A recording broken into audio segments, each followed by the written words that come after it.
Welcome to Easy Sketchy.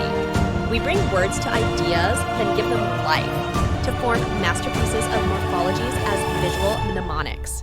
बिस्मिल्लाहिर्रहमानिर्रहीम। तो uterus हमने स्टार्ट की थी, तो अगला टॉपिक उसमें यूट्राइन एबनॉर्मल ब्लीडिंग। अब एक टेबल बना हुआ है एज के लिहाज से, बुक पे है तो वो आपने वहां पे देख लेना है। तो आज हम यहाँ पे करेंगे proliferated lesions of endometrium and myometrium. ठीक है, तो ये दो तीन इंपॉर्टेंट है इसमें। सबसे पहला जो एंडोमेट्रियल हाइपरप्लेजिया, मतलब जो नॉर्मल एपिथेलियम है वो उसका हाइपरप्लेजिया होगा, मतलब ज्यादा जो है प्रोलिफरेट करेगी। ठीक है, अब दो हार्मोन एस्ट्रोजन और प्रोजेस्टेरोन, ठीक है, जो एंडोमेट्रियम की प्रोलिफरेशन कराती हैं। अब जो एस्ट्रोजन है वो आपका ग्लैंडुलर जो है प्रोलिफरेशन करवाता है, जबकि जो प्रोजेस्टेरोन है ये स्ट्रोमल प्रोलिफरेशन करवाता है। ठीक है, तो लेकिन इसमें हमारा एंडोमेट्रियल हाइपरप्लेजिया में हमें जो चीज प्रोलिफरेट करती हुई नजर आएगी या होती है वो है ग्लैंडुलर प्रोलिफरेशन। मीन एस्ट्रोजन का लेवल बढ़ेगा। ठीक है, मेन काज इसमें क्या होगी, एस्ट्रोजन के लेवल हाई होंगे। अब हर वो काज, ठीक है, हर वो चीज जो एस्ट्रोजन के लेवल को बढ़ाएगी वो इसकी काज होगी।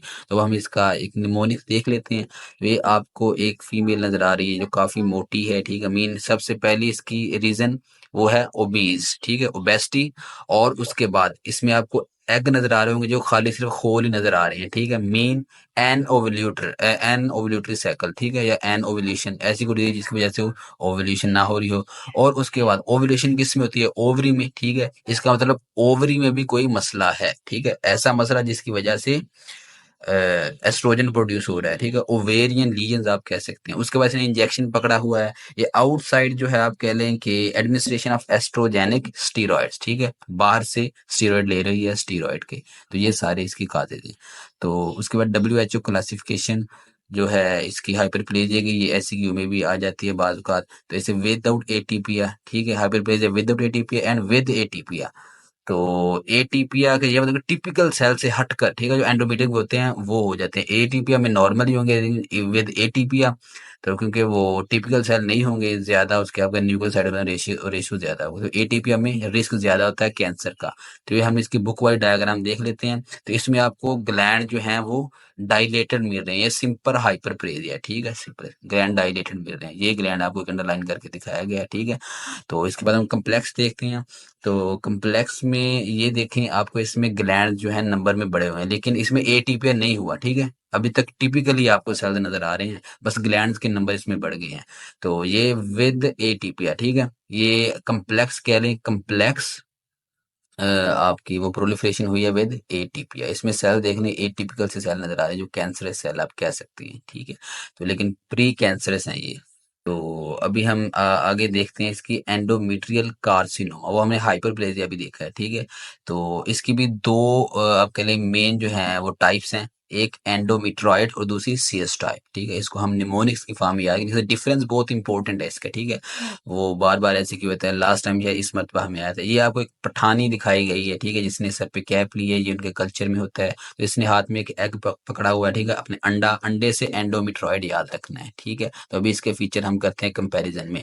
तो अभी सीरस टाइप, तो इसमें ये आपको एक फीमेल दिखाई गई है जो कि थोड़ी उससे ओल्ड एज है। तो इसने हाथ में एक बोतल पकड़ी हुई है, ये सीरे की बोतल आप याद रखें। ठीक है, शराब की नहीं, सीरे की। शराब भी कह लेंगे, सीरे से भी शराब बनती है। ठीक है, तो इस सीरे की से अपने सीरस टाइप याद रखें। ठीक है, तो वो जो एंडोमेट्रॉइड में दिखाई गई पठानी, वो मिडल एज है, ये ओल्ड एज है। ठीक है, एज में भी आपने डिफरेंस याद रखना। ये पठान से अपने P10 म्यूटेशन इसमें होती है। ठीक है, ये तो इसमें हमारी ये टीपूस मॉम, ठीक है, टीपू की मॉम, हमने एक पीछे एक वीडियो में टीपू देखा था। ठीक है, वो TP53 को जार करता था, जिसकी मॉम ये भी TP53 को जार करेगी। अब ये मिडल एज है एंडोमेट्रॉइड वाली पठानी, और ये ओल्ड एज है। ठीक है, ये एज का डिफरेंस भी इनमें होता है। ठीक है, तो बाद का सिनेरियो में इस तरह एज जिक्र बताई होती है, तो इस सिनेरियो में डायग्नोज के लिए तो ये पेरीमेनोपॉजल इसमें ब्लीडिंग होगी, क्योंकि ये मिडल एज है, 40 to 50 के दरमियान इसकी एज होगी, तो मीनोपॉज के करीब करीब होगी। तो ये क्योंकि ओल्ड एज है तो इसमें मीनोपॉज हो चुका है, तो पोस्ट मीनोपॉजल ब्लीडिंग इसमें होगी।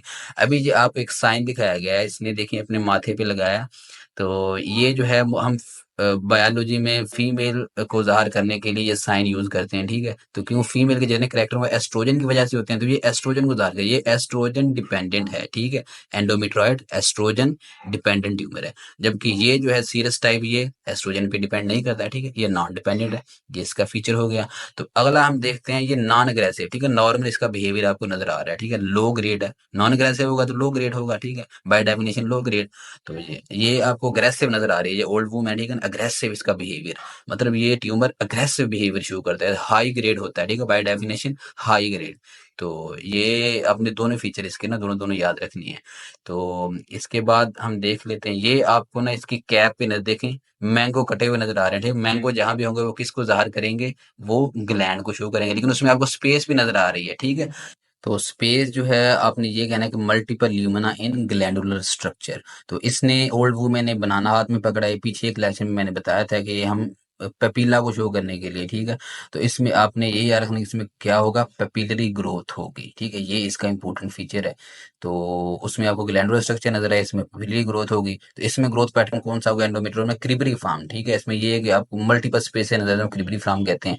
तो इसमें P53 इन इम्यूनोहिस्टोग्राम, ठीक है? TP53 म्यूटेशन भी हुई है, तो इम्यूनोहिस्टोग्राम में भी आपको P53 जो है उसकी मिकदार जो है वो ज्यादा मिलेगी। ये सारे इसके फीचर हैं, ठीक है? मॉर्फोलॉजी भी होगी, इसके दूसरे फीचर भी होंगे। तो आगे हम इसकी बुक वाली रोबन की डायग्राम देख लेते हैं। तो रोबन की मैं इसलिए कराता हूँ क्योंकि आपकी जो ओस्पी है उसमें रोबन की डायग्राम होती है। अब क्योंकि आपकी 80 नंबर की जो ओस्पी होती है, अब एंडोमेट्रॉयड ये आपको दिखाया गया, इसमें ये देखें आपको मल्टीपल स्पेसेस नजर आ रही है, एक स्पेस को हमने अंडरलाइन किया, ठीक है? ग्लैंडुलर स्ट्रक्चर है। तो अभी दूसरी हम सीरस टाइप इसकी देख लेते हैं। तो ये देखें, ये सीरस टाइप दिखा दी है आपको। तो इसमें देखें आपको वो नजर आ रहे हैं पेपीला, ठीक है? ये एक पेपीला को हमने अंडरलाइन किया है, ठीक है? तो ये पेपीला ये था कि ल्यूमन की तरफ ना ग्रोथ होती है, तो इसकी फाइब्रोवेस्कुलर कोर होती है पेपीला की। फाइबर मतलब इसमें आपको वेसल्स होती हैं, ठीक है? फाइबर और वेसल, ये दूसरा पेपीला अंडरलाइन किया, ठीक है? ये पेपीलरी शेप आपको खास नजर आ रही है इसमें। तो इसके बाद ये देखें, इसमें आपको P53 दिखाया गया है, ठीक है? ये आपको ब्राउन कलर के नजर आ रही है, न्यूक्लियस में नजर आ रहा है, ठीक है?